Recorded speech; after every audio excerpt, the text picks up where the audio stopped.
I want to welcome you to this wonderful training event tonight. It's so good to have brother and sister Hoffee and team.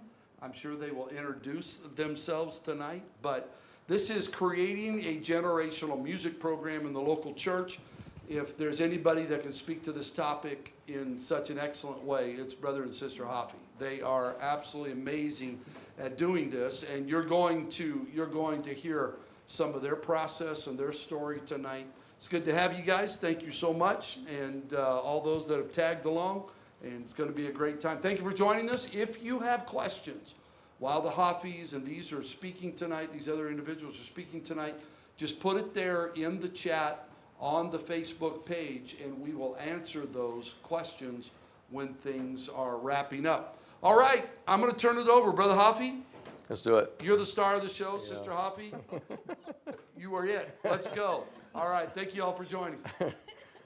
It's great to be here tonight. Thank you for allowing us to be here, Brother Darren, and we're excited to share a little bit about our experience. We don't have all the answers, but at the same time, we've been doing it a while, and so we want to share with you kind of our processes and just our experience, I guess, at our church, and have some friends here tonight that have been a part of what we do on a weekly basis. So definitely want them to share their hearts tonight too, and their experiences with this. So I want to first start off by talking about ministry in general. I want to talk about ministry in general, and whether it's music ministry, whether it's any ministry you're involved with. I always say this: ministry is about people, and if you don't love people, then you probably should not be in ministry.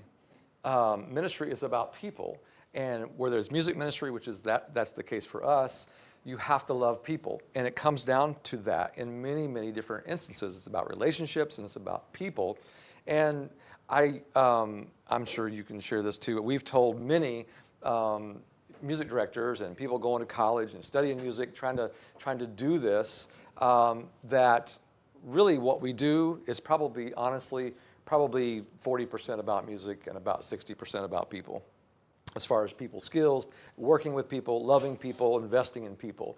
And that investing in people is kind of what we're going to talk about tonight a lot, as far as the multi-generational part and aspect of that. So I just want to remind you in the beginning and the onset of this tonight that it is always going to be about people and loving people and investing in people, and it goes beyond just you and your position and what you do. So I just want to encourage you to remember that, and that will help you in a lot of different aspects. So getting to the very first point, I want to talk about setting a standard or a bar of excellence, and setting really that bar to where people know that's where we need to reach. I really believe in this. I want to kind of start here by introducing Brock Fergie. Brock is going to be talking tonight a little bit about his experience. Sister Stormy is going to be doing the same. And then Brother CJ, my wife, we're all going to share our experiences. But let's talk about that standard. Let's talk about the bar, if I could call it the bar. Everybody has to have that, in my opinion, because that's crucial. If there is no bar, then no one knows really what's expected or what you're supposed to reach towards. And I really want to say this: when that bar of excellence is in place, it really does help the entire program. It helps the entire system to work better. And if I could say it this way, and I'll say it nicely and hopefully sort of funny, but no one wants to be a part of something that's subpar. Yeah. You know, no one wants to be a part of it. It's hard to get choir members to join the choir if the choir sounds awful. You know, it's just part of it, you know. It's like, why can't we get anybody to join the choir? Well, it sounds awful, you know. So that's common sense, but that's also setting the bar. So not every church is going to have a big, massive choir. I understand that. But setting that bar of excellence, I'll give you a case in point, and then I'll let someone else take this. But I want to give you a case in point, an example of someone who came to our church. We had someone move to our church probably, 3 years ago, 4 years ago? In fact, Brock, I think you're the one who told me about this individual. He said, I think we have a new guy that's come to our church, and he plays guitar. I said, oh, great. You know, everybody gets that. You know, somebody plays the guitar. I was like, oh, okay, I'll hear him. So I said, well, I'd love to hear you play. So he came and played for me a little bit after church, and he knew some chords and was not bad at all. But he did not know the number system. He just knew chords. And so this is where I want to get with this. I said to him, okay, this is a grown adult in his 40s. Probably if I keep saying that, you'll know who it is. But anyway, anyway, he came to me. So I had to have that conversation, which was, I had to do it nicely and kindly, but I said, we do have a standard here at the church that you have to know the number system before you can play on the platform. It's just my system that we've kind of come up with and said, hey, for musicians, this is a requirement. You have to know the number system. I love chord charts, but we need you to learn the numbers. This guy is like a poster child for how it's supposed to be done. He said, absolutely, I understand 100%. I'll go learn it. I'll get on YouTube. I'll figure it out. And I thought, man, this is amazing. This is how it would. That's how every church should work. I mean, this is amazing how he did this. His spirit was amazing, is what I'm trying to say. And I think it was maybe a couple months, 2-3 months. He came back to me and said, hey, I think I've got it figured out. I've been studying it. He said, can I play for you again? I said, absolutely. We went over in the choir room. I called out some numbers to him. I was like, this guy is ready. He knew it. So I'm saying all that to say this. I could have said, well, you know, you do already play. You know some chords. You're pretty good. We could go ahead and throw you in there. I could have done that. But that also says the bar is not all that important. We'll make excuses. We'll make exceptions. So I had to stick to the guns and say, this is how it is here. And he was very kind about it, fortunately. And now he's ate up with numbers. He loves the number system, uses it all the time. He's taught this guy the number system and has spread it to CJ as well. So anyway, I'm just saying, set the bar, set that standard. It's very, very important, whether it's numbers, whether it's my wife's policies on vocals and what you need to do to be in the choir. I just think it's important to have that always in place because it does say this. It does say, this is serious. It does say this is how it's going to be here. And it doesn't allow for shortcuts and be like, well, but and I understand when you have a smaller situation, maybe you have a smaller church, you're desperate for help. I understand that. That gets tricky. I'm sure it does because that's a different situation and sometimes you do maybe have to make exceptions. But I still think that bar of excellence and wherever that is has to be in place to really, and I'm going to spin this around later on to show you why it's so important to keep that there in terms of having buy-in and this being a major program that is a snowball effect. We'll get to that in just a little bit. But do you want to speak to anything as far as the bar or anything with the choir? Or I know we don't have auditions for choir. We do not require that. You want to talk about that at all as far as like the choir and as far as auditions or not doing auditions and the bar of that? Our thought on this is that we love to make opportunities for anyone to be involved. Yeah. So you don't have to be the best singer, but you do have to have a passion for ministry and a passion for music because we really try to invest in our people that each one of us are worship leaders. So the alto in the choir is just as important as the main guy on the keys, as as important as the person maybe in the pulpit leading worship for that song.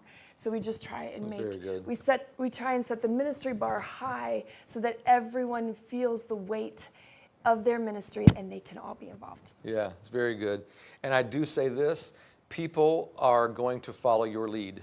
If you don't have the passion and you don't have the example, they're not going to either. So it's my wife and I's job to set the bar, but also show by example that passion for what we do, the passion for ministry.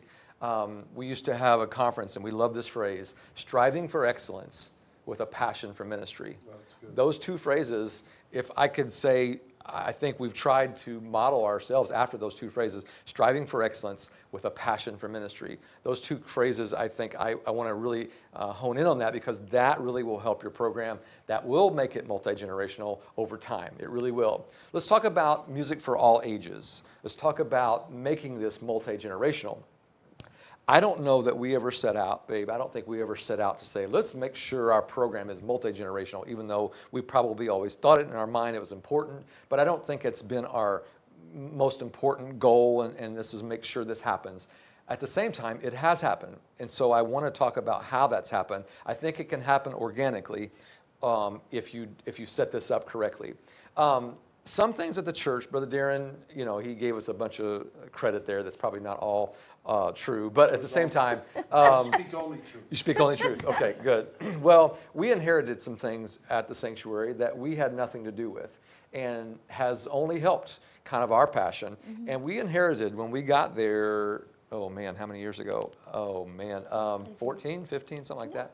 No? That many? Yes, yeah, we went there in 2010. Yes, time flies. 14, actually, I think it's 14. my Went there in 2010. So 14 years ago, we inherited something that, it was amazing. They had something called the Junior Jammers and the Mini Melodies. Well, the Mini Melodies is a choir made up of The what? little guys. The little bitty ones, the little bitty ones. I think 2 or 3 year olds. Yeah. 2 or 3 year olds up to like 5. Is it? Toddlers. Toddlers. That's the Mini Melodies. They have their own robes, by the way. Yeah. They have their own robes. Okay, you're like, well, that's cute, but you know what that is? That's culture. Yeah. That's culture. That's putting it into their little heads at 3 years old that it's really cool to be in the choir and have a choir robe. They don't know what they're doing other than being up there with this costume on, singing at the moment, but you are putting that costume. They are also thinking, this is really cool, what we're doing at 3 and 5 years old. Then the Junior Jammers, they have their own robes, and they're, I think, 7, 6, 7, on up to like 9, something like that, I don't know, 8 or 9. So those two groups were in place before we ever even got there. That, to me, is multi-generational, of course, but it's also culture. It's also putting into those little guys that it's important, that it's fun, that I want to be involved in ministry, even at a toddler age. Now, Stormy and I were talking just a few minutes ago, and CJ and Brock, we were talking about this. I didn't really realize it until we put numbers to this. And I'm not saying this to brag, but I am saying this to show you its example, that we have 5 choirs in the church. Mini Melodies, the Junior Jammers, the Youth Choir, the Sanctuary Choir, and then our Joy Choir. Our Joy Choir is, I think it's 50 or 55 and above. That's just our Joy Choir. It's for our seniors. They have their own music. They have their own songs. They have their own director. What's that? Seniors. It's not exactly all seniors. Well, it's not all seniors. Yeah, that's true. That's true. That's true. Brother Sargent could be in that choir. Yes, he could. Careful now. Careful now. He needs to be in that choir, but he travels a little bit. So, that's our Joy Choir. And I love it. I love it because it should be there. It's every age group. So anyway, I just want to say that is an important step because it does show multi-generations. Anybody want to talk about, let's talk about Youth Choir. I want to talk about Youth Choir for a little bit because that's where Brock is going to first come into this picture. I want him to say a little bit here about the Youth Choir. Our Youth Choir is, if I can say it this way, and I know you guys that are sports people, you understand this. The Youth Choir and the Youth Band is our farm team, okay? It is. It's our farm team. And I'll tell you a story about that. Is where I kind of came up with that. But Brock, talk about a little bit about the youth music. Brock came to our church when he was 17 years old. And I knew he played keys, he played drums, everything. He was a great musician. I saw in him a passion for music. And my wife and I both were like, man, I think he would be an incredible youth music director. Now, we do have a youth music director in place. Right now, it's Hoffee, and she was going to be here tonight, but she's actually teaching lessons. So there you go. That's another part we'll talk about is lessons. But Brock came at 17. We kind of said, hey, would you be okay with taking the reins with the youth music? And I just want him to maybe speak to that a little bit about just having that responsibility. You were 19. You're 19 when he started doing youth music. Talk about just your investment in the youth music program, how that works, how you saw that, how it helped you, maybe how you were able to invest in the next generation. Yeah. So, there was a couple of years where we had first moved here, and I had seen from the Hoffee's example this kind of marrying together the first two ideas that you said. Loving people, and that's initially that first contact point with the Hoffees is they just loved me. They loved us, my family, and so that was the baseline. The relationship was the baseline for everything, and then from there, they have a standard, and so Brother Hoffee was investing in me, and I could see from that model of teaching me, training me, mentoring me with music, as he was investing into me. And I continued to develop as a musician. Then I thought, and they kind of said, maybe you would be a good fit for this leadership position here with the youth. I thought, well, this is a great way for me to turn around. And at the same time, I was getting into college and actually starting to major in becoming a teacher. So I thought, this is a great opportunity for me to turn around and then see how we can develop some churches, and our church will have some of these, you may have transplant musicians or ministers that come in, right? But if you think about good college programs. Think about Alabama football, or Right. So Duke basketball. They're going to recruit players, of course, but they're going to be developing them at the same time. And like you said, the farm system. Of course, I'm thinking sports. Yep. This was our little zone with the youth choir and with youth music to still have this standard. And it may not be at a certain level because we're young, we're still developing into our own, but we do have a standard for youth music, and still at the baseline of it was loving people, right? And so I had somebody loving me and being patient with me, and helping me develop, and so it was easy for me to turn around. And so that goes back to the culture thing, I think, too. And the culture flowed down from the top, and the vision flowed down from the top. And so now we have the youth music and the youth program in place that is kind of producing musicians now and people who want to become involved. And so true. And Brock did a fantastic job with taking that, because we were at that point where the youth music was getting really good, but we didn't have the capacity really to do everything we were doing with the main auditorium and then also the youth music, and we're not exactly youth. So it needed to have somebody younger that could really relate. And I felt like, man, they need their own music director in that youth department. And he's exactly right. He was able to invest. He was able to watch how we were doing it in the main auditorium and just basically clone that in the youth center. And so, and if I could say this, I think Brock was kind of responsible because he caught that vision too of teaching, because you have to like to teach too. If you don't like to impart, then, I've seen musicians that are crazy good musicians. They're horrible teachers. Right. Horrible. They just are. They can't explain anything, and sometimes, and I'm not being mean, but they just maybe don't have the passion or the interest to do that. Right. But I've just always loved to see someone else get it and take off with it. Brock did the same thing. He was actually teaching lessons to the people that were playing in the youth center, which was really, really cool. So anyway, that kind of snowballed, and I'll give you my farm team story real quick. I won't say his name, but anyway, there was a young guy that was probably, CJ, probably about 14, probably about your age. I had been hearing him in the youth on the drums, and he was sounding really good. I won't make this long, it's really short, but he was sounding really good. I told my wife, I was like, we should get him into the main auditorium, start letting him play some on Wednesday nights, because that's kind of how we do it. We start on Wednesday nights, and if they do well with that, we move them on to Sunday. Anyway, so I asked him to play a couple Wednesday nights, and he did a good job, did great. He was about 14, and I thought he would do well, and he did. Anyway, he went to his friends. I found out later that he went to his friends and told all the youth people that he got called up. So what that told me was that is our farm team. He got called up. He got called up. He said those words to his friends, and I thought, man, that's exactly what's going on there. That's a training grounds, That's so cool. and that's how this works. It's a training grounds. He got called up. He was so excited that he made it to the major leagues. So anyway, and I don't think he got sent back down either. So he got to stay. So. Anyway, that's a really cool, fun thing to say, but I do think that is a really good model and a system to, I put it in my notes here, make sure you have a youth band. Make sure you have a youth, something for your young people. I don't care if you don't have a really large church and you just let them come and jam one night a week. Give them something that they can come and focus on and together start putting music together. Whether it's organized or not, let them come and just start to play together, sing together. If you don't have a big enough band to do a big old youth thing, let it start small and let it grow. Because I think I had that as a kid, man. We would just go jam. It wasn't anything that was all together organized, but it was something that was ours. Yeah. Anyway, so I want to bring Stormy into this real quick too. It just so happens, of course, that Brock and Stormy are brother and sister, but that really didn't have a lot to do with our decision to how this worked out. Brock started getting older, started getting into college, started getting busy. Much older, yes. Started getting much older. Yeah. Things started to change. He kind of came to us and said, I'm not sure how much longer, I'll be able to do this. Of course, this is volunteer.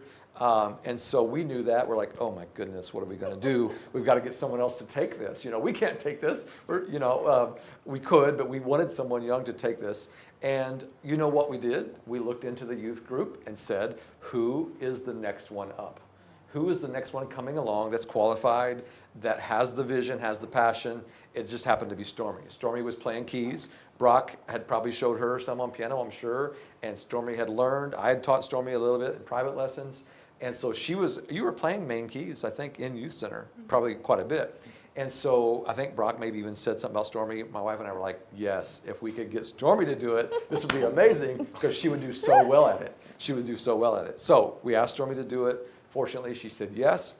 How long did you do it, Brock, for what? Did you do it for 3 or 4 years? I think 4 years. 4 years. So he did the youth music for about 4 years. And then Stormy came along and took the baton and ran with it and just went crazy with it. She was organizing everything, the vocals, she had some help. Stormy, talk about how you took ownership of the youth music and how that happened for you. Yeah, so with similar to Brock, he had seen this modeled in front of him, and so it's less intimidating when you come into it because you don't have to reinvent the wheel. I saw the organization, I saw the way the Hoffees did it because I was involved in music, and so I knew I can use the same planning app, I can use the same method, the same timeline that they use of how they schedule out, all these little practical things that can sometimes build up and be really intimidating to somebody, especially young. I was like 18 when I came into it, so young just like him. And it can be kind of scary, especially if you've never been in a leadership role like that. And on top of that, you're really close to your peers. I'm 18 and I'm telling a 17-year-old what to do. That's a whole nother level of, I don't know if they're going to listen to me, do they actually care, all these different fears.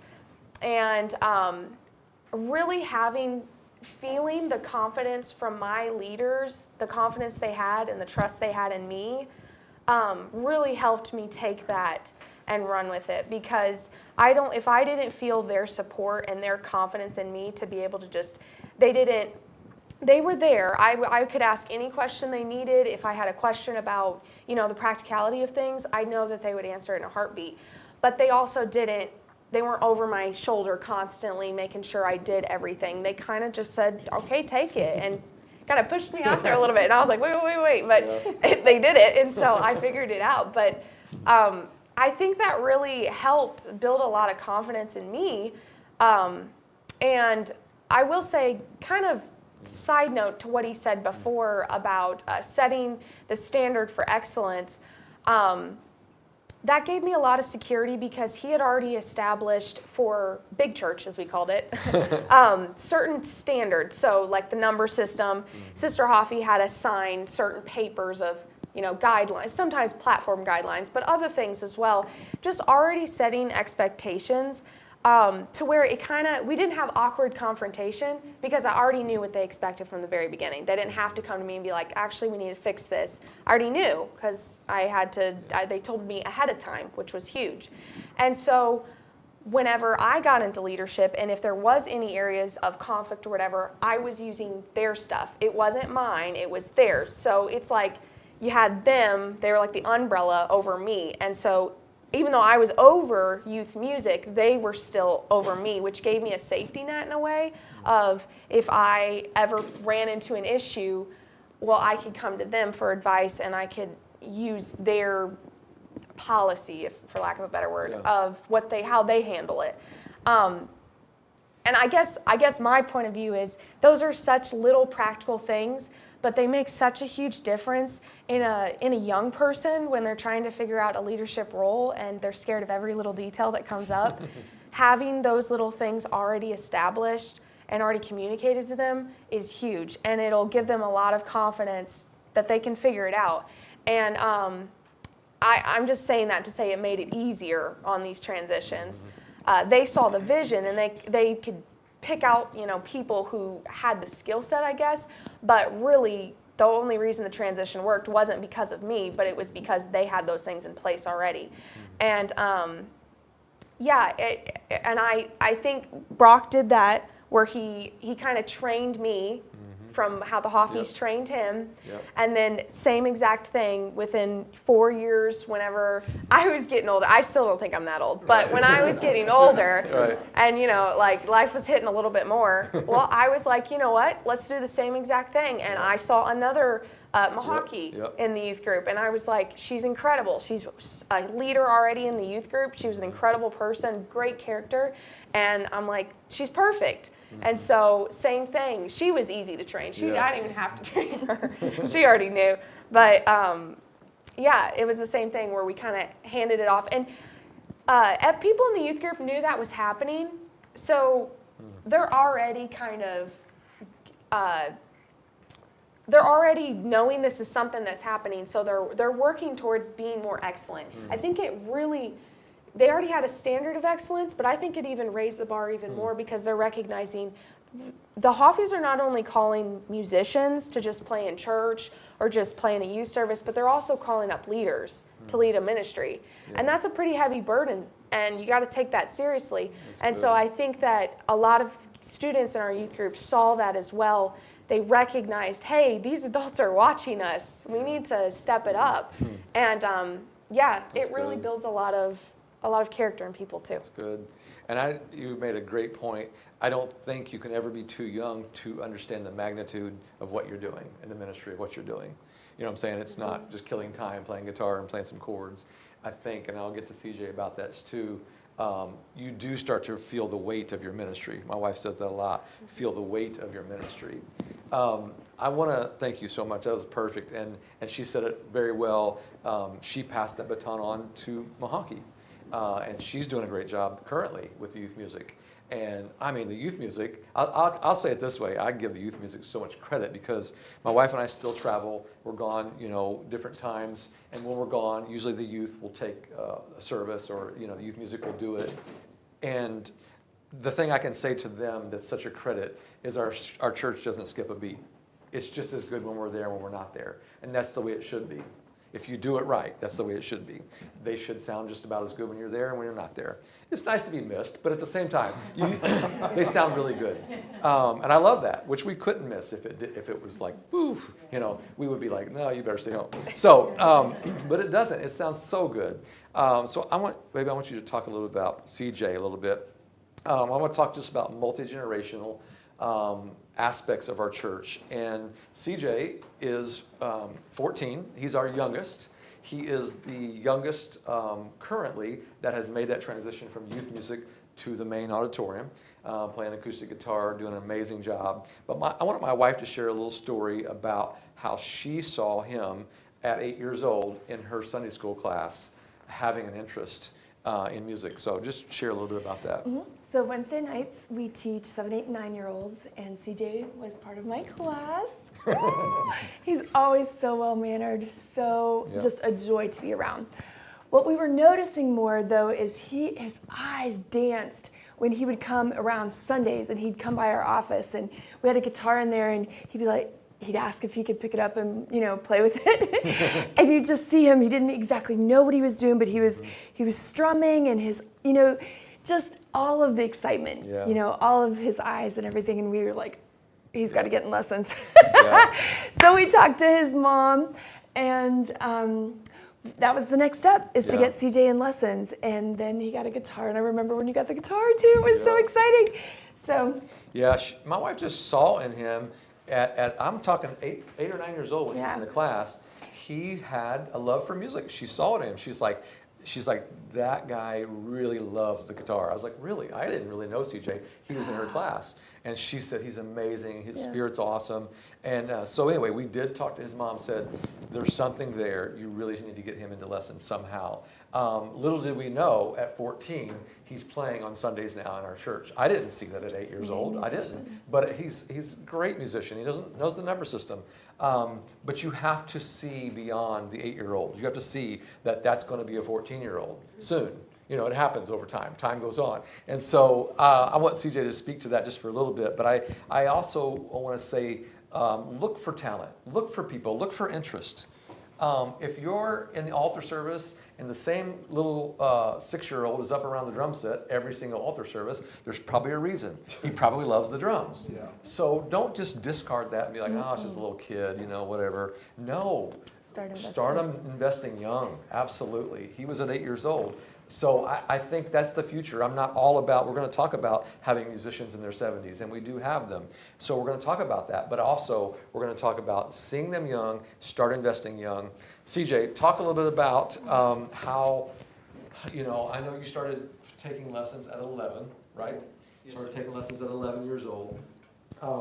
What has been your thoughts, your journey, your just, I know you're 14, you're playing in main service now and getting a full exposure to all of it. Just talk a little bit about your experience. Well, at the start, it was pretty nerve-wracking at the start, to be honest. When I started off in youth, and I felt like that was my, like, how you guys said, like, you start off at the bottom. Well, not bottom, but, like, you start off there, Right. and then you make Right. your way up. And I felt that really pushed me to work more and to work harder. And I know if you guys didn't like see something in me, if you didn't see that, I probably would have just be like just a kid strumming and wouldn't be in Maine right now and how I am. And I feel like that really helped also for people to see something in you to like help and just be there. Good. What are your thoughts about like making the transition from playing in youth center to playing in main service? Like, what's your thoughts on how that's transitioned and how you made that transition? The transition was a little different from the way things were, because in youth, we do use the number system, but it wasn't as heavily as you guys use it. And I know first time playing in Maine is like a whole nother other. Not as, it's a lot of people, and Right. yeah, it's a lot of people, and you're right, might be scared of messing up, might be scared of doing different things wrong or something. And I say just get that push, that first step into doing it. Yeah. And it truly helped also, like that first push into going into something totally different, maybe out of your comfort zone. Yeah, very good. I think CJ has done a fantastic job. My wife alluded to it, his attitude and spirit, and that's, of course, something we look for every single time. We've had in the past talented people, but it's more than just talent. It's more than that. It always has been, always will be.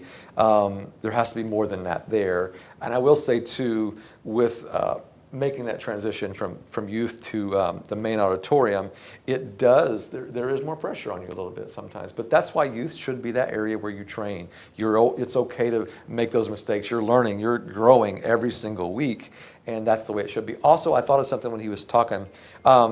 Make those of you that are starting or have a youth band or a youth music situation, make it like a carbon copy or a template of your main auditorium.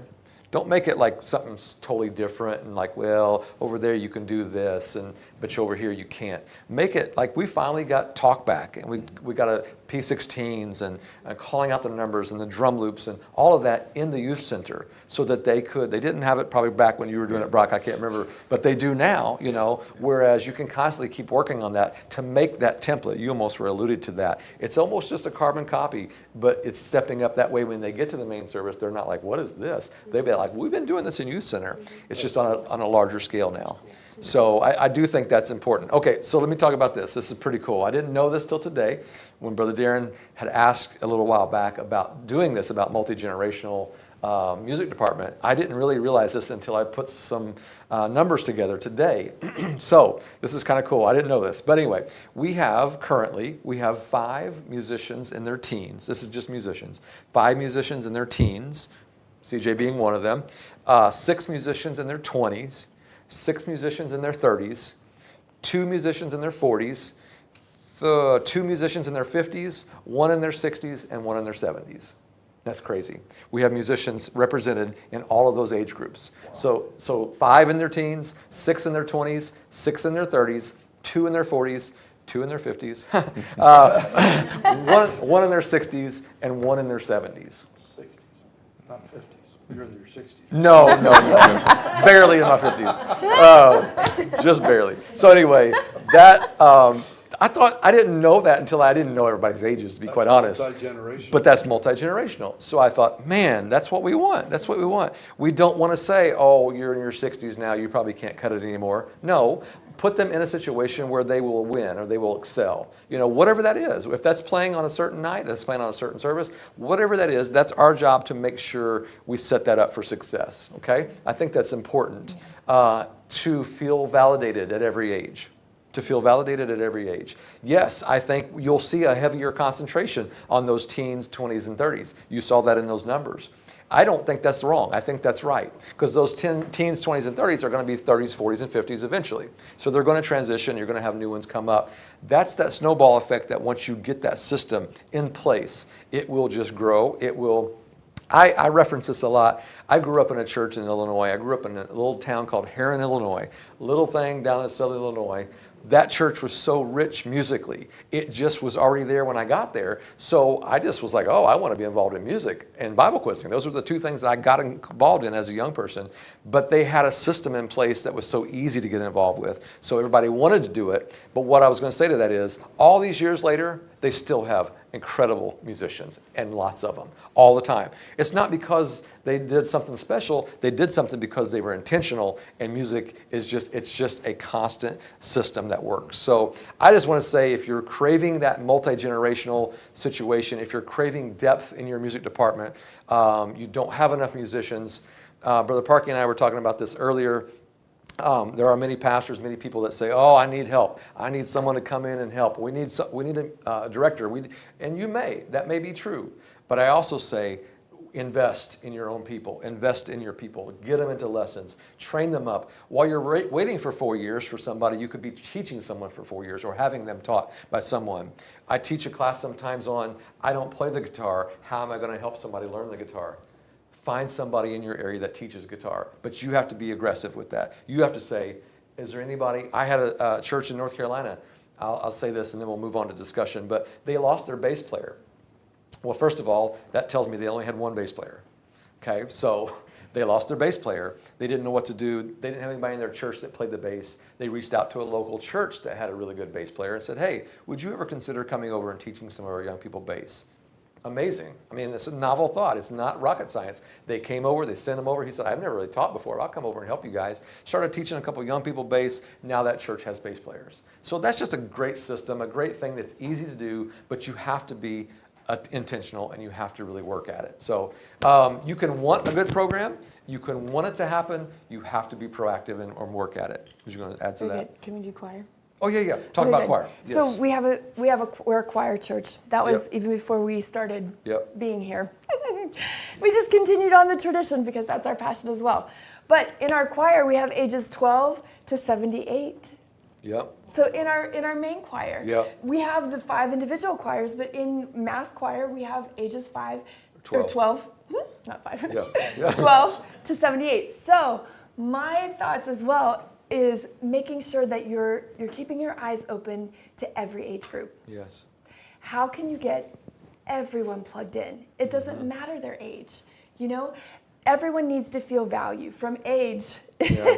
We little, Yeah. so not so we little, How can we get you connected? You may not be the best singer, but if you Yeah. have a passion Yeah. to sing, I want you involved in the choir. Right. Yeah. As long as you are going to be that one which really sticks out, Yeah. as long as you can be Blend. in there, blend, and learn to just be with everyone, Yeah. you'll get better as a singer, Definitely. but also you will feel value as a minister. Mm-hmm. So just pouring into every age group in your church to make them a multi-generational Yeah. generational worship team. For sure. It's so important to have all the generations represented because people in the audience are seeing that on the platform. They're seeing that represented. And I think that's really the way it should be. I've always made a big focus on our youth. I really have. But at the same time, we've made a point to say, but we're not going to forget about, and as we get older, we're like, hey, we're not going to forget about these. That older doesn't seem so older Exactly. anymore. Right. Exactly. I don't know how that works. Right. Exactly. So if you're investing, though, if you need more musicians or whatever, it may be someone that's 2 years older than you, a couple years older than you. It may be someone that's just a few years younger than you, or it may be Yes. the young people around you. Very good. Keep your eyes open. There's so many possibilities. Get everyone plugged in. Yeah. I say this a lot to churches and actually to pastors a lot is I hear this a lot. They're like, man, we've got such a good music team right now. The music is so good, incredible. And I'm like, absolutely, that's so cool. I'm glad for you. Who's your up-and-comers? Yeah. Who are your up-and-comers? Because here's what's going to happen. In 4 years, someone's going to move off. Someone's going to get married. Someone's going to get a job. And that incredible team you had is no longer there. And you haven't invested in anybody because you've been so excited about celebrating the team you currently have, which is cool. You need to do that. But you need to have some 8-year-olds in lessons because they're going to be 14 playing soon. So that's a big thing for me is do not settle. Do not settle, man, we've got a great music team. We're good. No, you're not, because in 5 years, they may be all gone.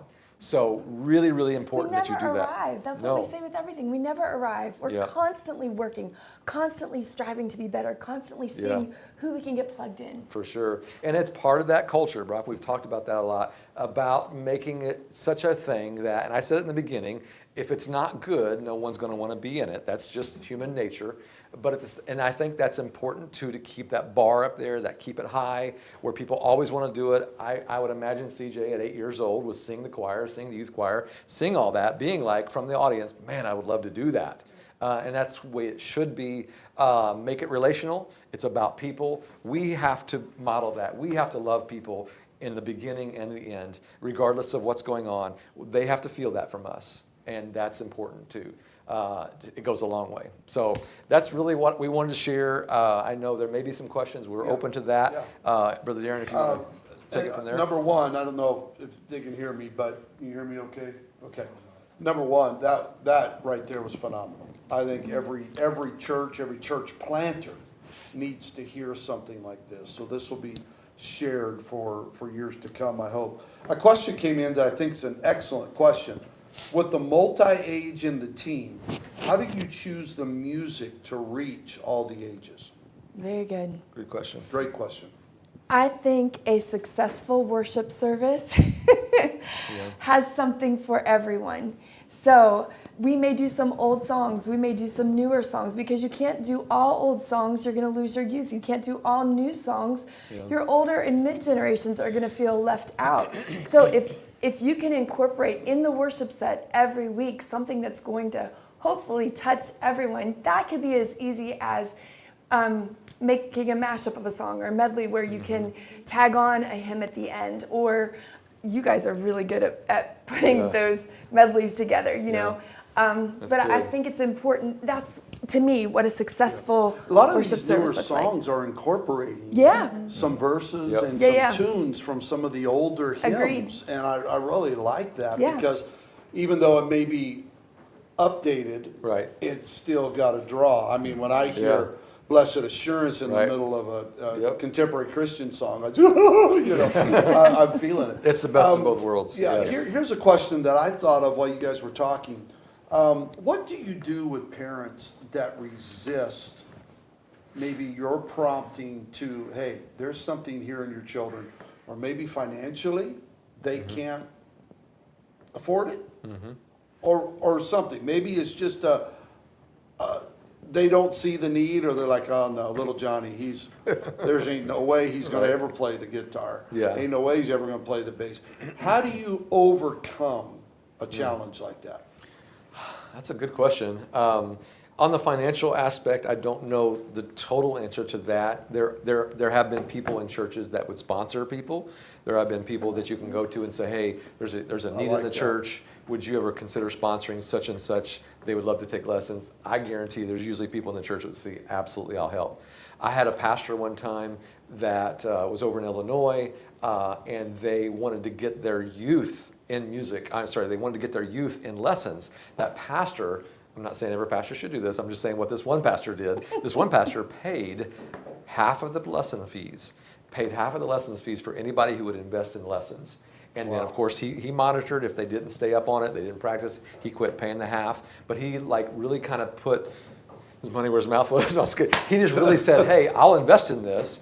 But I'll be honest with you, I know who it is right now, and that church has a lot of musicians because of that investment at that one time that he did that. I'll never forget it. So I would say if the pastor feels like this is important, they could maybe, I don't think sometimes maybe pay for the whole thing, because I think there needs to be some buy-in from the student, but maybe sponsoring someone like that. Yeah. And as far as the other one, as far as the parent, I mean.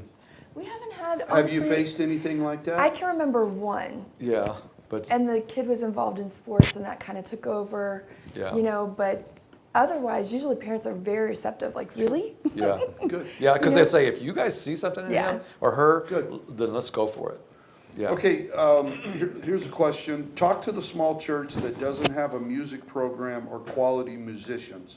What are some resources available to help them train musicians and singers? Well, UPCI music. Well, let's go ahead. Okay. All Yeah, right. take some time and talk about that, Oh. because that's, I'll give you a little selfless plug here, no problem.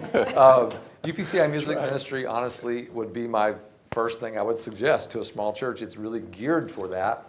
It's a membership. It's a membership where you basically have access to training on all your instruments, all church instruments. I mean, we don't have this all in there, but so I mean, it's everything from beginner lessons. I teach a beginner course on there that's just nothing but just what are major scales, what is a chord, that type of thing on all your instruments. I think CJ, some of these guys have definitely probably used some of those videos on there. There's training for worship leaders. There's training for sound.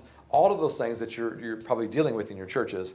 It's $37 a month. It's not a lot of money. It's $37 for a membership for your entire church can use it. So I would say first and foremost, absolutely, because it's geared for our churches. So go to upcimusic.com, check it out. That is going to be my first and foremost thing because it's perfectly geared for our songs. We do tutorials on those songs, break them down on every instrument. Drum loops are included, vocal parts, MP3s, you name it. That's all in that $37 a month. So thank you, Brother Parkey. Yes, I do want to share that because not everybody still knows about it.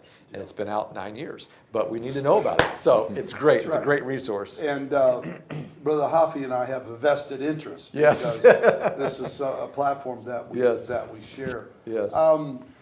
We're getting several comments how much they're enjoying this, and Brother Parkey could speak to this, Brother Buford could speak to this, other pastors that may be watching this.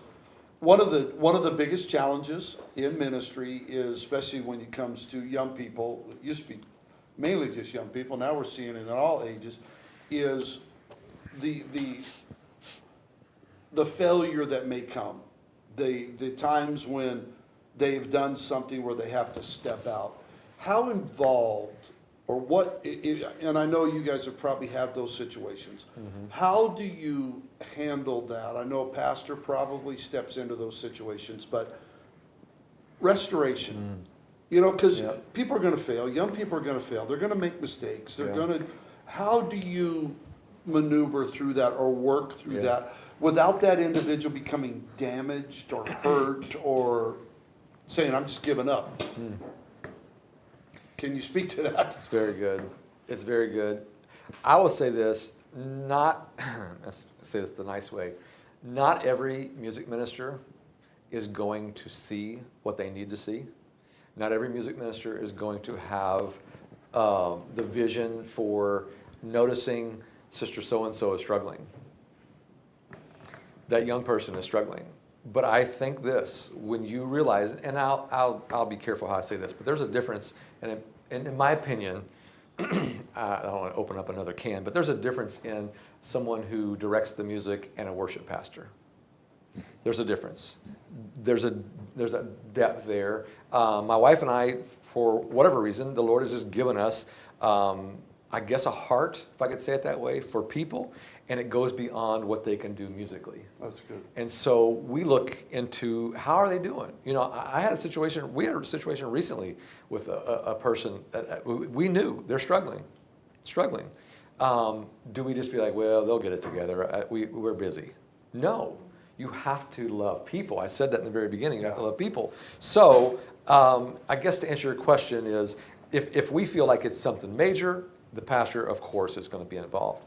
If we just feel like, there's something maybe is not right there, we're going to try to reach out to them. And we'll say to the pastor, we're going to have lunch with so-and-so. We're not sure what's going on there. We want him to know what's going on. But he's very comfortable with us, at least initially seeing where we're at with them. And how do you want to share that the same way? You think No. the same? I mean, definitely everything goes through pastor. Yeah. Sure. And if he has to set them down, then I think it's very important that we love them through that process, as he is doing, but we're an extension of him. Yeah. We're an extension of Jesus in that moment too, because there's nothing worse than church hurt. But when you're believing in them and saying, this isn't going to be forever, we all make Yes. mistakes. You know, That's you good. still have a ministry, you still have a purpose. Yeah. You know, let's pray together. Let's get you through this, you know, Yeah. as quickly as possible, so that you can be restored. Something you just said made me think about this. There was a pastor one time that said this, and I'll never forget it, because I've seen it handled well, and I've seen it handled not well. A pastor one time said this, I'll never forget. He said, "The day I set them down is the next day I'm talking to them about how we will get you back restored. The day I set you down, there's a plan for how I can get you back restored." That to me is amazing, because that's not just like, well, you're going to sit down for a while and you're just going to have to learn. It wasn't that spirit. It was like, you need to sit down for a while. You need to take a break. I'm going to work with you to see how we can restore this as well. So there was a plan, there was hope, is what I'm saying. Good. Yeah. Here's another question. If you are building a music program from the ground up, is there a sequence that you suggest in terms of adding instruments, or do you just work with what you have? What do you think, Brock? What do you guys That's a good question. You know, I'm biased towards keys and drums, but Me too. Bass, yeah. Yeah. yeah.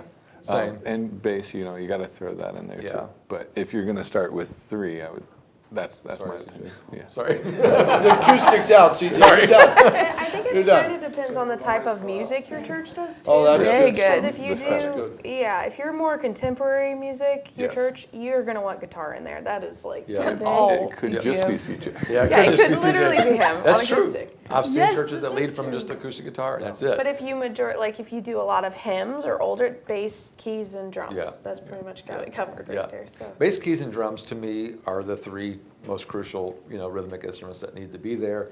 I will also say tracks. Multi-tracks is very, very important with small churches that don't have a large band. That can be a huge help as far as especially building from the ground up, because you can play all the instruments that you don't have from the track, and you can play live with what you do have. So I hope that helps a little Yeah, bit. tremendous. What age do you think what age, if a parent's got a child and they're like, I'm looking at my new grandchild and I'm thinking, yeah, those fingers months are is a gonna do little something. Is it too young at 2 months? What Possibly. age is a good age for a parent to start putting them into lessons? 6, Okay? 6, 6. 5, 6. Okay. Yep, honestly. I mean, it sounds crazy, but it's not. It's Okay. not. It's that young. I mean, I think CJ was 8 or 9 when he started. I don't know when you guys, I was a late bloomer. I didn't start till I was about 10 or 11. But I honestly think, even at 6 years old, if you see some interest, and I think try it. Yes, Brock. And because I've taught some of the younger ones,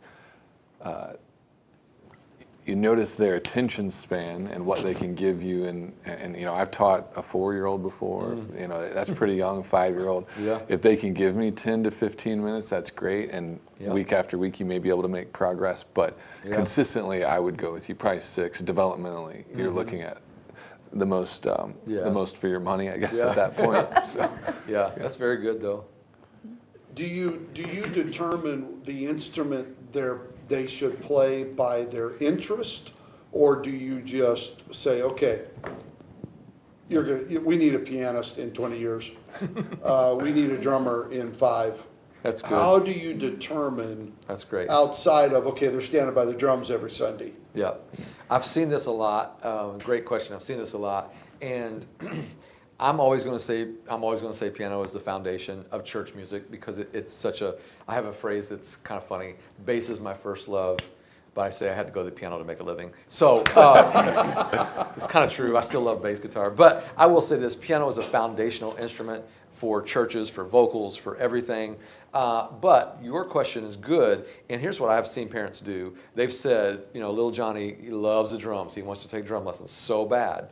And they're thinking to themselves, but I wish he'd take piano. Let him take drums, but if he'll take piano, he can take drums. Does that make sense? Yeah, Now, if he'll do, this kind of a trade-off, sometimes I've seen that. You guys have probably seen that as well. Like, in other words, I'll let you do the drum lessons if we do a little bit of piano Do lessons you feel too. like piano is the base instrument that students should learn first at some I point? personally do, but that's just me. That, or what would you say? I mean, Yeah. they're all important, but what do you think, Brock? Yeah, my first training, it was a conditional negotiation. I wanted drums, Okay. the louder instrument, but my mom said, no, you're learning piano as well, like as okay. a negotiation, exactly what you're saying. Perfect. And because she knew like the melodies and the harmonies that I needed to learn along with, Yeah. that I would only get on keys and not on Yeah. drums. So, And I've seen a lot of people that are on piano, they will branch out into other instruments as well from that. It's like the focal point, because you've got your bass players, your left hand on the keys, that type of thing. Yeah, So I'm your out bass- of luck. Yeah. No hope here. Oh man. So, yeah. That's good. Oh, That's good. But drums is great too because it provides all that rhythm. So I mean, it's a tough one. But piano, if you had to press me for one instrument, I would say piano. Okay. Did you want to add something to that? Or? I think their interest is super important. So, Yeah, that's true. so yes, but I love their approach to that. So I agree. Yeah. I just thought of something. Talk to us about vocals.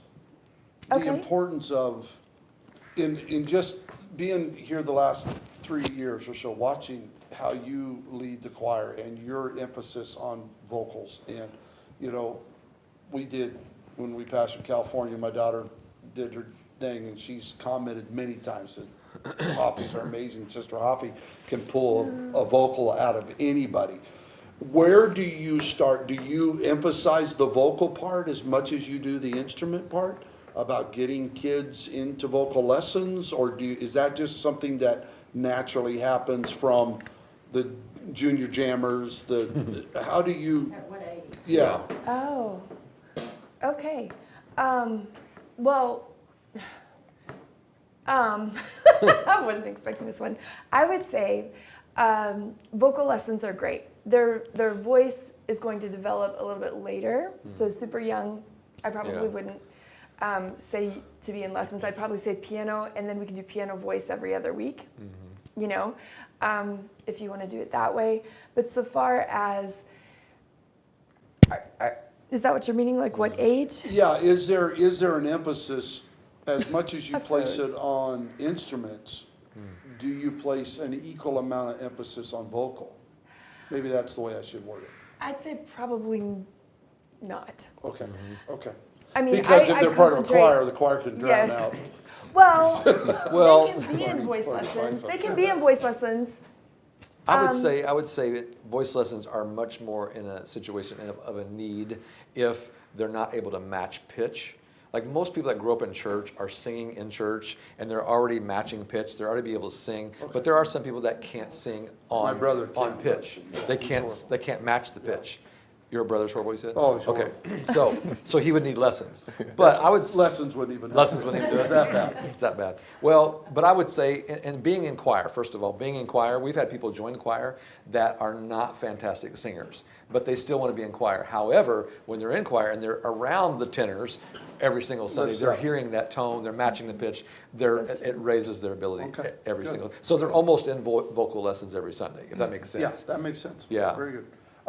Here's a question that came in on Facebook. Talk about the fine line between having a worship set ready versus spontaneous worship set for church service. That's another night. It's great. That's another Zoom session. Can you read it one more time? Yeah. Talk about the fine line between having a worship set ready Yeah. versus spontaneous worship set for church service. Okay, go ahead. I think God is, I don't think, I know Yeah. that the Lord is a God of detail. He appreciates when we put into the planning of a service the set list that, because we've prayed about this, and you can pray early to get your set list. Yeah. That being said, yes. As a pastor, I tell Caleb, our music director, that if I have to pray and fast and work for a sermon, he needs to do the same for the set list, like Yes. you said. So I think that's how you tell some people is we want our pastors to not just get up there and wing it. Now, it may flow, Yeah. Right. but y'all Yeah. have to act just Right. as ministers, the pastors do. Right, Yeah. and there are two schools of thought with this. There is, I should just flow in the Holy Ghost, and there is, I'm rigid. I'm sticking to the set list. I believe I pray for the set list. I talk to the service leaders. We have a set list.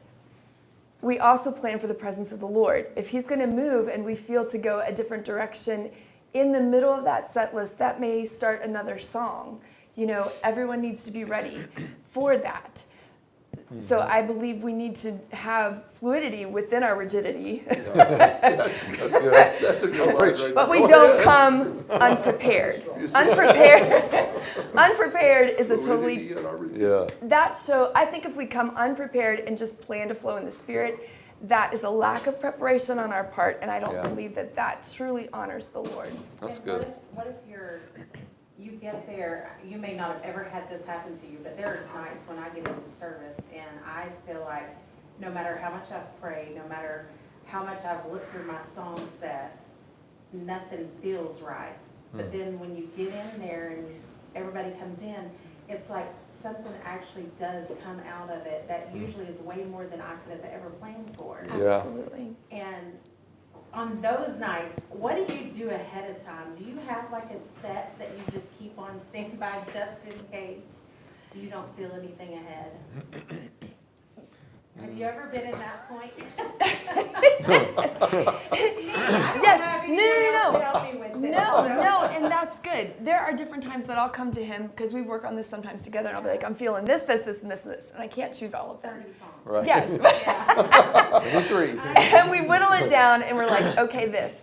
But in my head, I do know I felt this too. I could go into this, you know. And our team is usually ready. That's the thing. I try and teach the whole team. Be ready no matter. The whole team. That means the whole choir. When I'm teaching a new song or whatever, you teach your whole team at the same time. That way they can come and they know exactly how you want to sing it. They know exactly what's going to come next. So if you do pull out one of those songs, they're familiar. Okay, this is how we're going to go, and they can flow with you. So no, I don't think that's a bad idea. You know, no. Where you're coming prepared. Yeah. You know, it's not just like you're just like, All together. yes. Yeah. Can I, That's good. Yeah, Yes. go ahead. could I speak from the musician standpoint? As in, I kind of think of jazz, specifically playing jazz whenever I think of this, but like the structure versus having some fluidity in it as well. Coming prepared, having practiced, having listened to the songs, right? Like you know what you're supposed to do.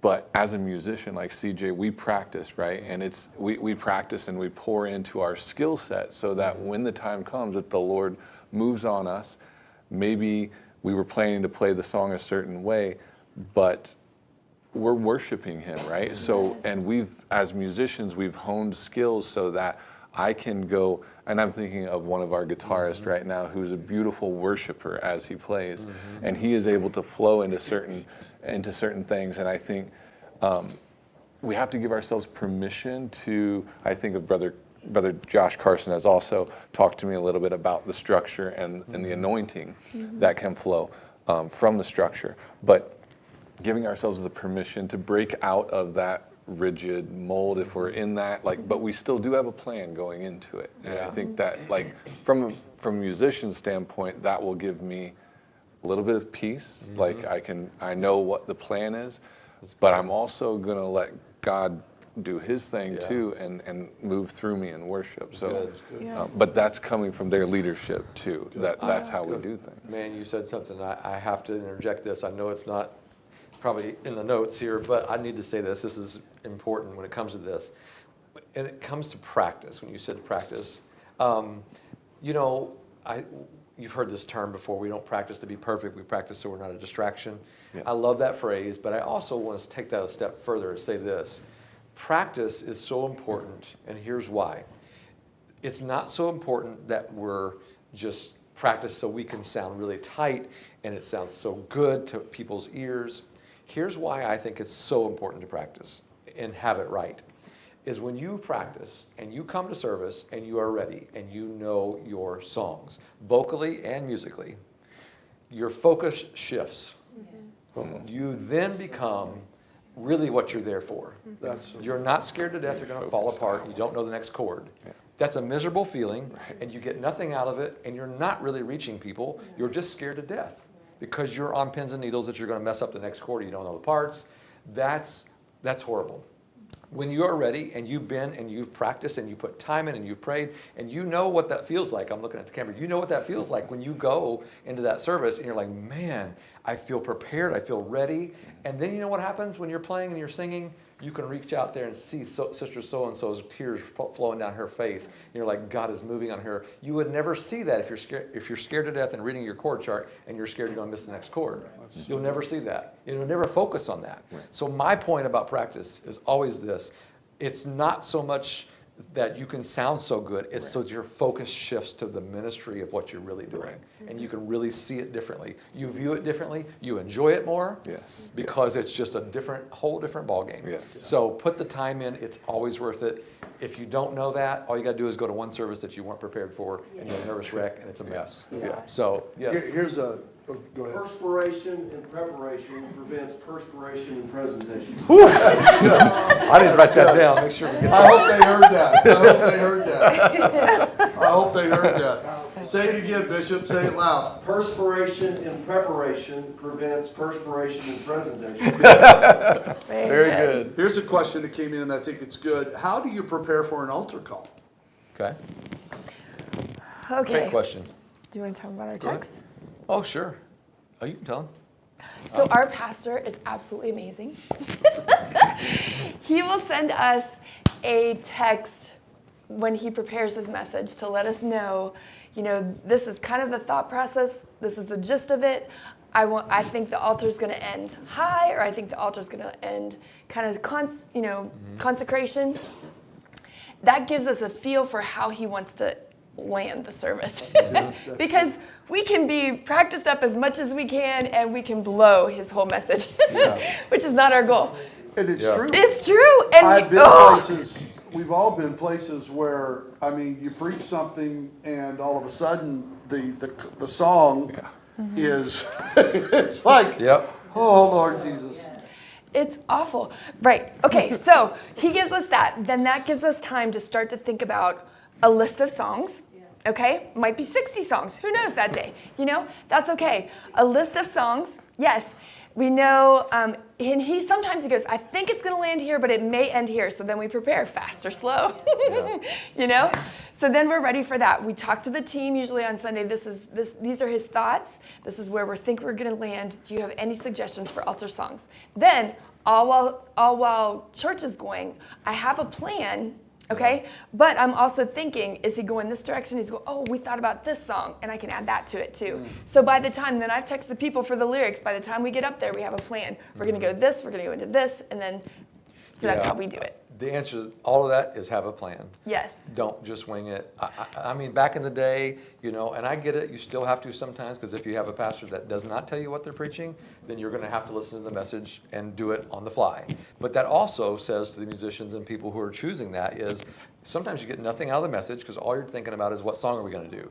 Yeah. Okay, whereas, and then sometimes you miss it, like you said. I want to read you real quickly, Pastor, we get these every week. And for those of you pastors that are watching, yes, I'm talking to you. So this is so helpful. Please do it. Please do it. It's very helpful. This is one from just a few weeks ago. He just said this. It's short. It's a shorter one. The premise is Psalm 121. Where do I call for help? I call to the Lord. By the way, He made the heaven and the earth. He is bigger than any situation, sin, fear, addiction, etc. Call for help. I'm trying to make the altar appeal one of encouragement, hope, and faith building. So it should be up. That's his text. That's what we get. So helpful. So helpful. That's all we need. I don't need to know everything. I just need to know where you want this to go so that we can do what we're called to do, which is be ready for that moment, because it's the most important moment sometimes in that whole service. Okay. So We've had a couple more come in. How often should you practice if you only have a small group?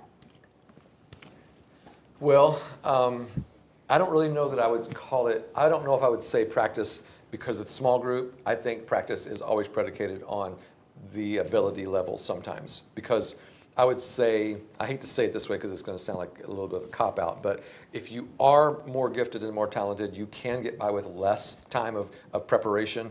If you're not as far along, you're going to have to put in more time. That's just common sense.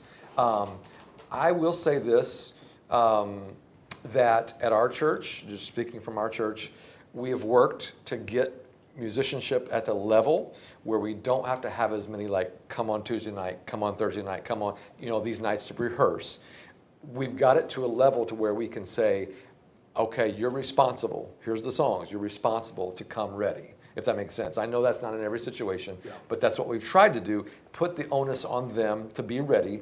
It's nice because they're like, well, we don't have to give up this time. We don't have to give up that time, but we do need to come ready. And Sunday mornings, we always know if people come ready. I mean, it's very obvious if you come ready, if you put your time in. Can you For a repeat the small question, though? You said small church? Yeah, it was, how often should you practice if you only have a small group? So I guess that would depend on the level and ability Yeah. of your team. Yeah. So knowing if your team isn't as strong, Yeah, then you yeah. may need a couple more nights of practice that week. Yeah. Or, we try and do vocal practice after church on Wednesday night. Everyone's already there Sunday, yeah. for that Sunday. Yeah. Musicians are responsible for knowing their stuff Yeah. before they get there. So And back to your point, if you're, as a team, trying to get to that point of comfort Yeah. with the songs to where now our focus is out into ministering, right? Right. It is about ministry. Then how much practice do I need? For me, maybe it's 2 nights of practice. That's For the very other good. one, maybe it's 1 night of practice or whatever. Yeah. And so maybe it's dependent on what until we can get this level of comfort to Yes. minister. That's a really relative question. Sure, yeah. Because it does depend And I on, think you spoke to it well, the skill level Yeah. determines, a lot of that. because I mean, I may need to practice it for 30 minutes and I'll be ready, and someone may need to practice it for an hour and a half to be ready. Same thing you're saying, yeah. Here's another question, they're starting to kind of roll in here, so we've got a few minutes left, but how do you create accountability for attendance and notification if they are not going to be there? that's a struggle everywhere. On Planning Center, that reject or button or It's easy to push. Yeah. should not even be there. Oh, you mean the- Like, what in the world? The not accept, what is it? I can't remember right in this moment. That Yeah. should not be there. Decline or whatever. Yeah, button. decline. Decline is not an option. So we really try and invest in our whole team. This is choir, this is every singer, every musician. It's your ministry. That this is your ministry. This is not just our ministry. This Yeah. is your ministry. So when when you are trying to determine when your availability is, this Yeah. is your ministry. We need you to feel the passion, the weight, and everything, so that when you give us at the beginning of the month, I'm available for these days, then be accountable and be available for those days. Your decline options should be very, very few and far between. Yeah. At the same time, I'm not giving you a grade, but God is. Right. So, Great. That was great. is this really your final answer to me? Is Right. this your best excuse? Right. Yeah. It's a So- tricky thing with commitment It and is. volunteers. It It's always volunteers. is. So you want to, again, create an atmosphere in which they want to be a part of. Yes. Of which it's their idea. How many times do I tell you guys, this is your idea? Yeah. Make sure when you're up there, this Yeah. is your idea. You need to communicate it as Yeah. And if you have people that are just really chronic at constantly calling off, constantly missing, I think you just go to them and say, hey, what's going on? You've committed to be a part of this. I want you to be faithful, consistent. Is there anything I can help you with? You kind of head it off at the pass somewhat and just be honest and upfront and kind of, And sometimes you usually can fix there's some an of that. underlying thing that you can help them with. Yeah. And if not, don't schedule them as often. Yeah. Yeah. Yeah, if they're not consistent, I think that's one way you can do that, is just kind of Okay. pull back a little bit on the schedule. Looks like maybe the last question, we'll see, but Okay. how can a church begin to build a culture of the number system? Good question. I'd love to take that one. Yeah. Start to build the culture? Yeah, how can a church begin to build a culture? Now, do those numbers go over 5? Those numbers go over 5. Okay, Yes, they then I'm do. out. Okay, Brock, so you can wrong. help me with this. Stormy, you can help me with this. CJ, my first initial answer to that is someone first has to be the pioneer. Someone has to learn the numbers and know it well. If you don't have that one person that knows them well, okay, here's my pet peeve. I know what the number system is. Oh, of course you do. I'm proud of you. Do you use it? That's the difference. Right. I know a ton of people that says, oh yeah, I totally know what the number system is. They don't use it to save their lives. They know what it is. They know the concept. Yeah. So to answer that question, how do you build the culture? It starts with one person being responsible to say, I'm going to learn it. I'm going to know it. Because that person has to then spread it. And that's the key. And that is the language that we now speak, right? It's a universal language. So that's why when Yep. you step onto the platform, and it could be an event where you're working with musicians that are not from our church necessarily, Absolutely. but they speak that same language. Yes. And we're not even talking about Acts chapter 2, Brother Parkey, but they speak the same language. Right. And I think it's to build that, Yeah. you do have to have that person who's excellent, like you're saying, Yeah. and then be persistent about speaking that That's to good. their musician That's good. friends Persistence and their is good. team. I was gonna say that, like gradually work it in. So his talk back language Yeah. is always numbers. He's never gonna Yeah. not use that. So it forces me to know what it is. Also, all the chord charts start slowly transition, Very and good. whoever knows the number system slowly change those chord charts over to numbers. Very good. Very good. Yeah. It's Someone's asking, what is the number system? That's what I was So- gonna say. Oh, okay. This, yeah. Okay. Yeah. Go ahead. You can explain that, Number so. system is The Nashville. it's called the Nashville number system.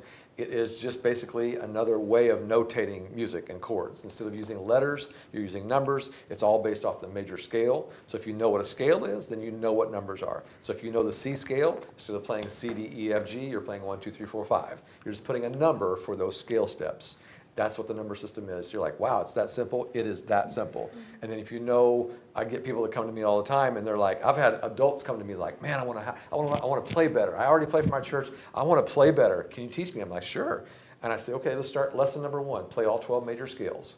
They're like, what? I'm not in 3rd grade. I'm like, no, but play all 12 major scales. They can't do it. That's why they don't know the number system. You have to know all your scales. So scales is where it's at, and call those into numbers. When you're playing your scales, don't say D, E, F sharp, G. Say 1, 2, 3, 4, and then you learn the number system. And then start writing your little 4-chord songs out. Don't write them in chords, write them in numbers. Write Waymaker out in numbers. 4, 1, 5, 6.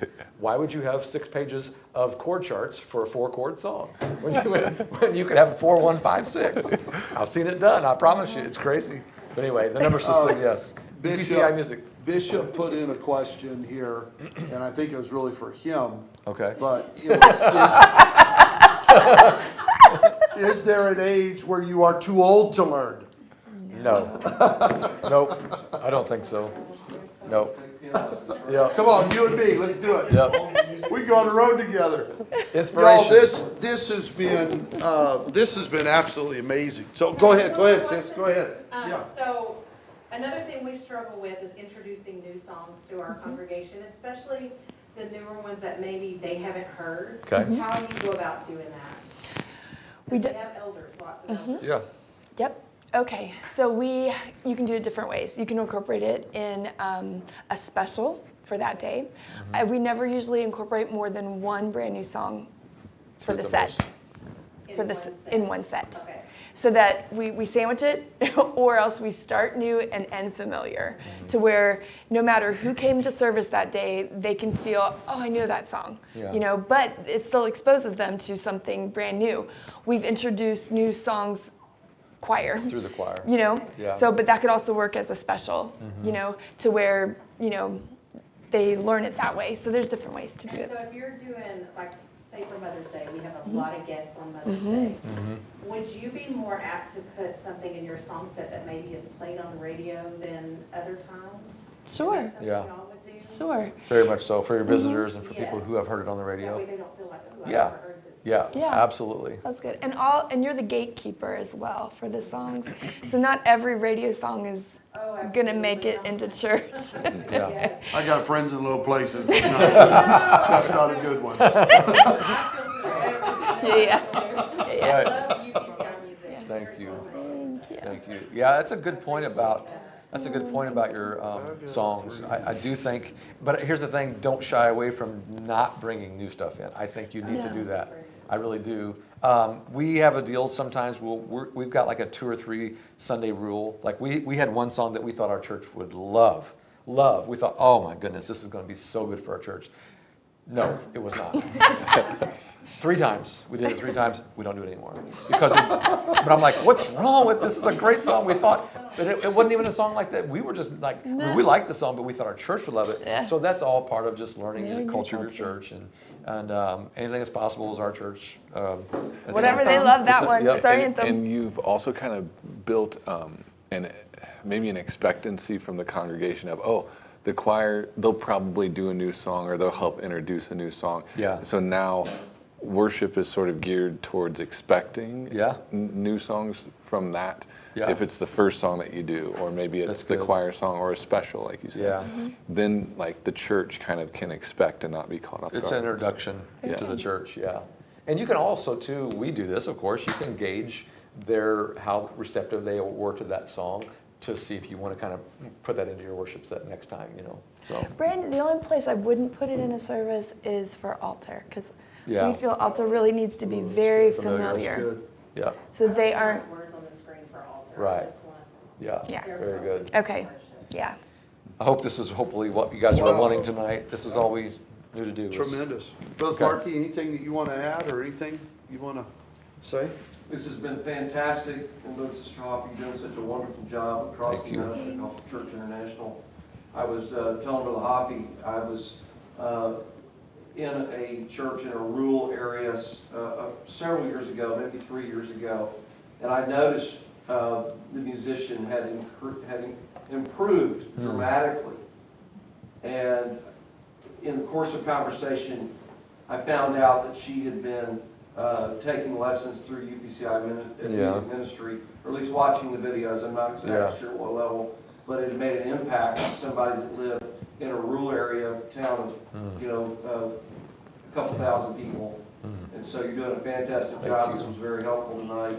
Thank So you. thank you for sharing. All of you, the whole Yeah. panel, every one of you did fantastic. Thank you. Even Brother Darren did good.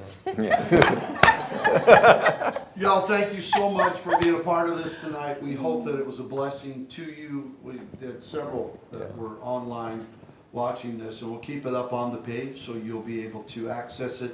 If you have any questions, you want to know more, you can reach out to Brother Hoffee at jhoffee@upci.org. I know his email address. We communicate a lot.